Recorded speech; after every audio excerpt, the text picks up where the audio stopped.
Morning, જય શ્રી કૃષ્ણ, રામ રામ સૌ મિત્રોને આજના નવા વ્લોગમાં આપનું સ્વાગત છે। આજે રવિવાર એટલે હાવ શાંતિ છે, ક્યાંય ઓફિસે જવાની કે કામ ધંધાની કોઈ ચિંતા નથી, એટલે મોડે મોડે ઉઠ્યા છીએ। આજે પણ કામ છે એક મહત્વનું, તે એટલે હમણાં રામનવમી આવે છે, તો રામનવમીનો કાર્યક્રમ છે। એમાં વ્રજભાઈ એક પાત્ર ભજવે છે, રામાયણના પાત્રમાંનું એક રાક્ષસનું પાત્ર। તો અત્યારે મેં એને રાક્ષસ બનાવવાનો છે, જોકે તો એને મોજ મજામાં છે જ રાક્ષસ જેવો, પણ એને રાક્ષસનું પાત્ર બનાવવા માટે એને પહેરવેશ ને વેશભૂષા બનાવવાના છે, મૂછો ને, તો એ હવે એને બનાવી દઈએ, તૈયાર કરી અને પછીની કાર્યક્રમની પ્રેક્ટિસમાં મોકલીએ।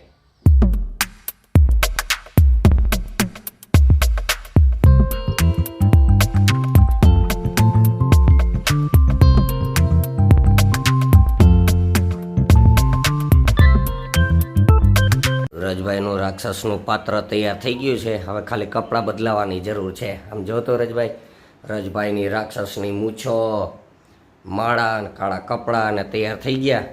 હવે આગળ એને કપડાં પહેરાવી દઈએ એટલે રાક્ષસ તૈયાર। રાક્ષસ છે તો પાણી પીવે છે અત્યારે, હવે કેવો તૈયાર થયો જોવું જોઈએ। આખો તો રાક્ષસના પાત્રમાં તૈયાર થઈ ગયો છે। હવે કાર્યક્રમની તૈયારી છે, તો એમાં જાય છે મહારાજ શ્રી।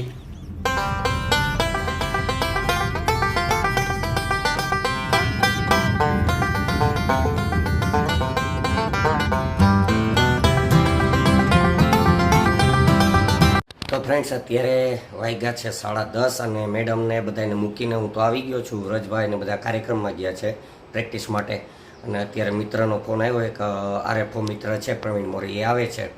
એ આવી જાય એટલે તેની સાથે પછી હું ને વ્રજભાઈને લઈ અને ઉપરકોટ જાશું। ઉપરકોટ એક સાહેબ છે તેને મળવા જવાનું છે, એટલે વ્રજભાઈ આવી જાય 11 વાગે અને મોરીભાઈ આવી જાય એટલે નીકળીએ સીધા ઉપરકોટ।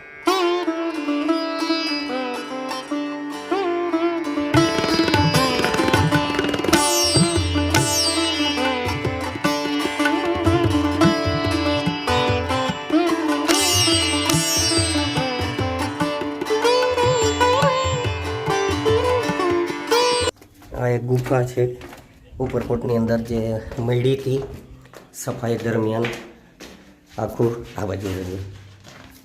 આ રાજા મહારાજાઓના વખતનું આખી ગુફા રહેતી, કેવા કેવા રાજાઓ બનાવી આ જોઈ શકો।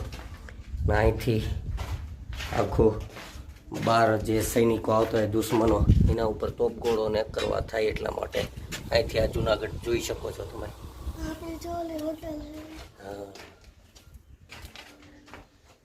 આખા ભોયરા રાજાશાહી વખતના છે, રાજાઓએ કેટલું વિચાર્યું છે।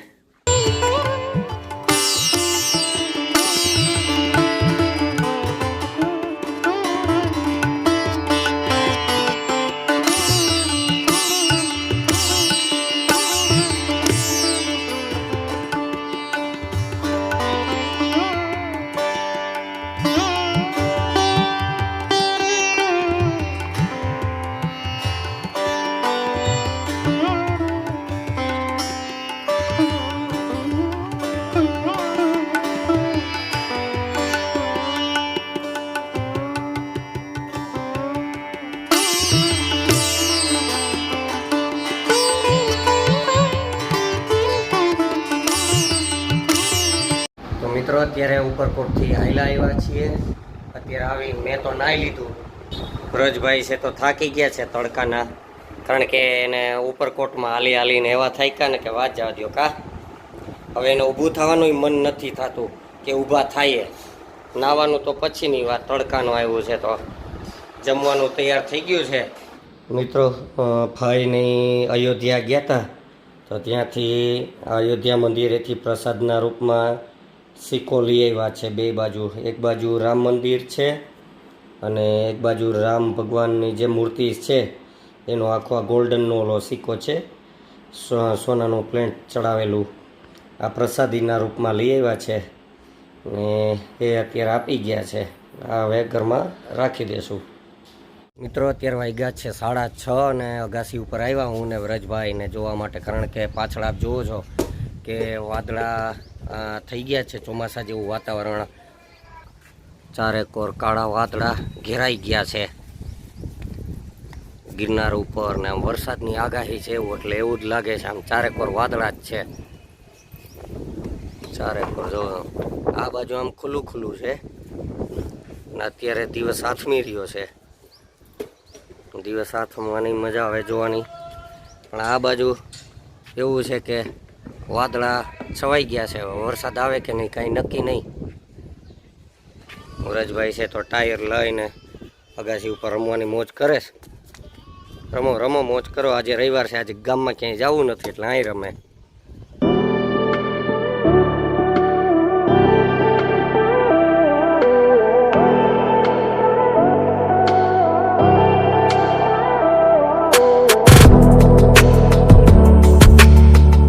તો મિત્રો, અગાસી ઉપર ઘટાટોપ વાદળોને છવાઈ ગયા છે.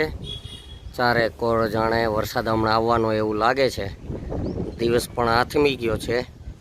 સુરત દાદા છે તો એ દરિયાના પેટાળમાં સમાઈ ગયા. જોકે એ તો આથમતા નથી, પૃથ્વી ફરે છે. તો હવે સાંજ થવાયું છે ને અંધારું થઈ ગયું છે. અગાસી ઉપર અત્યારે ફૂલ પવન છે, મજા લઈએ છીએ અગાસી ઉપર હું ને વ્રજભાઈ. હવે જાશું નીચે ટીવી જોઈએ. તો ફ્રેન્ડ્સ, હવે સુવાની તૈયારી કરીએ અને આજનો વિડીયો આપણે અહીં પૂરો કરીએ. આજનો વિડીયો પસંદ આવ્યો તો લાઈક કરજો, શેર કરજો અને કોમેન્ટ કરવાનું ભૂલતા નહીં. ચાલો મળીએ આવતીકાલે સવારે એક નવા વિડીયોમાં. ત્યાં સુધી બાય બાય.